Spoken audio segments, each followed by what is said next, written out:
ik dacht correct, ik zei ze Ruud, dit is eigenlijk wel een hele mooie gelegenheid om alle mensen dank te zeggen tijdens het ziekwezen van uw schat. Ik zeg schat, ja, want dan is kijk vaak het door iemand anders. Tijdens het ziekwezen van Kaats het toch hondelswijrijtje. En de tijd voor u, het is nog steeds heel onwerkelijk, want ja, uw schat die is zo onwijzig en het is verdomde stil. Die telefoon, de mail, channel er wel linkjes, die dat, nee, er is niks. En ik kijk met mijn zus wie zijn, ze zei, was dat kerst? Ja, tuurlijk, ken ik het.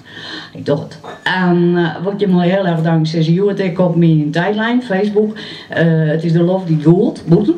Maar draait ik op mijn Facebook met zulke lieve, hartverwarmende berichtjes, kaarten, foto's via Messenger.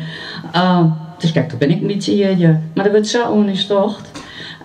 Ik via Ome Posten, dus ik nog steeds te vinden, dus ik ken een heel verhaal van mij. We missen Kaats verschrikkelijk, wie nam en ik wil je met die keer op keer rekken. Toch deze lieve mensen, de vrienden van Kaats, vrienden van vrienden. En jij als publiek, fans, vrienden van Kaats. We weten dat Kaats voor een heleboel mensen een boel budget had, dus net alleen voor ons. Het is een mensenmens. Ja, voor mij ben je hem dan net af, want ik bedoel die jongens scrollen, bloggen, foto's posten, daar ben ik hartstikke ziek voor. Maar het is mijn manier om net over Libje, maar om wat dichter bij mezelf te komen en ik te snappen dat het echt is. Kaats is vet. Kaats is echt vet. Dus mensen, bedankt daarmee en daarom dit maar eens delen. Toppers!